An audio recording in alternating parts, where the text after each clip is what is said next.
Today we're making my favorite savory cheesy pizza rolls. I know everyone loves sweet baking projects, but I personally feel that savory baking projects do not get nearly enough love. And if you're like me and you'd way rather eat a slice of pizza than a slice of cake, you're gonna go absolutely crazy for these. They're basically like a savory pizza-fied version of a cinnamon roll, and they are seriously so craveable.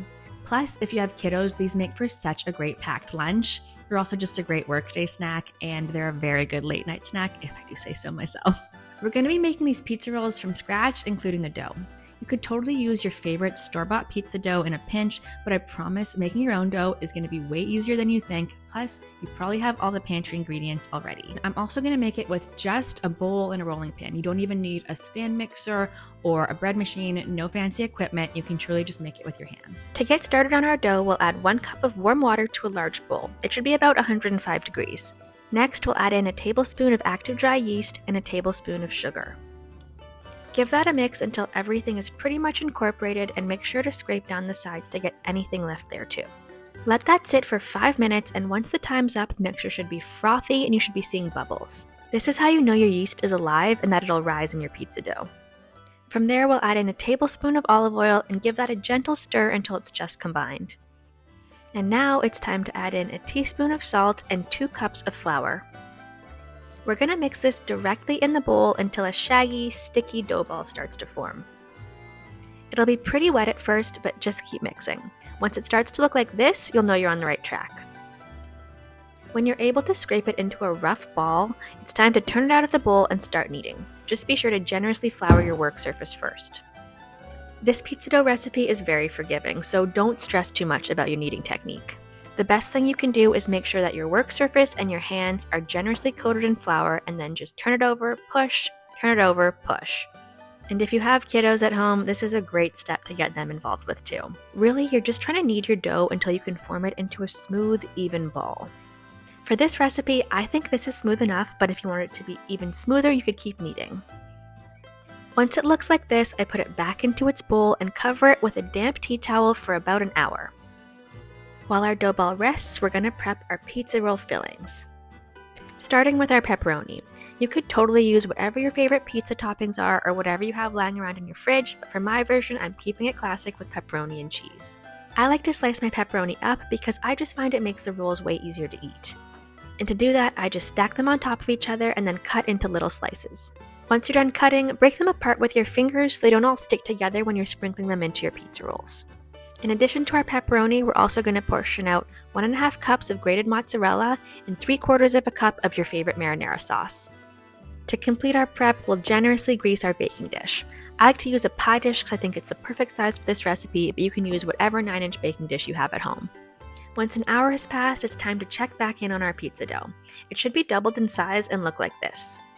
At this point, it's time to start rolling out our dough for our pizza rolls. We'll make sure that the work surface and our hands are generously coated in flour to avoid any sticking and so the dough doesn't tear. Flip the dough over again to make sure both sides are well coated in flour, and then it's time to grab our rolling pin and start rolling.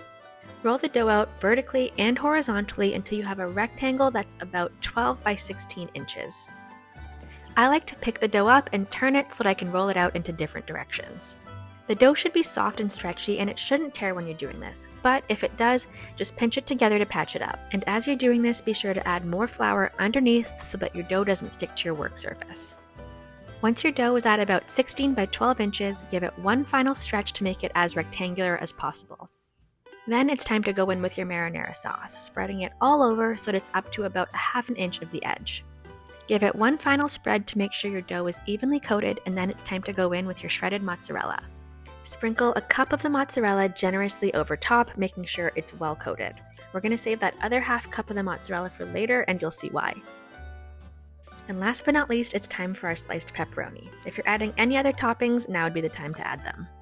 And starting from the long end that's facing us, we're going to start to roll up our pizza rolls. We want to try to roll these as tightly as possible, but don't stress if things shift around a little or if they start to squeeze out of the ends. It'll still taste great.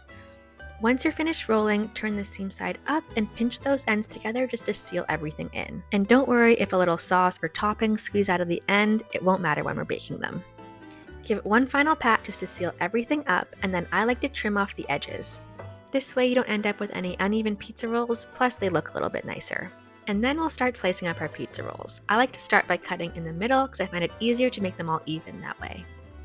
Once the pizza rolls are sliced, it's time to add them into our prepared baking dish. I like to place one pizza roll in the center and then place the others around it in a circle just because I think this looks the prettiest.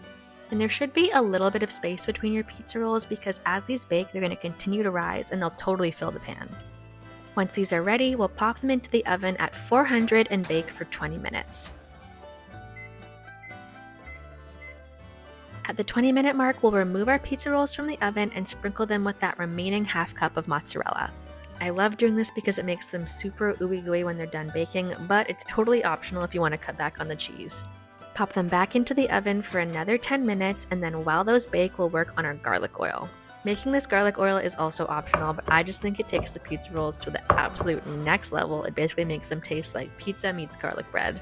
To make it, we'll mince a clove of garlic, combine it with a 1/4 teaspoon of salt, red chili flakes to taste, and a sprinkle of oregano. Top it all off with 2 tablespoons of olive oil and give it a stir. Give it a quick taste. It should be punchy and salty, but feel free to add more salt or red chili flakes to your preference.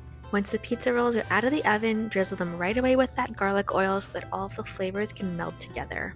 I also like to use a brush so that the oil can really get into all of those yummy, cheesy nooks and crannies of the pizza rolls. Top them off with a generous sprinkling of finely grated Parmesan cheese, and they are officially ready to serve. Just make sure you've let them cool for about 15 minutes before you dive in because these will be super hot. And my personal favorite way to eat these is by dipping them into a little bit of that leftover marinara sauce. Okay, just look at that. I am so stoked I get to eat this right now. You have no idea. These are so insanely good. You need to make these. Little bites of pepperoni. So good.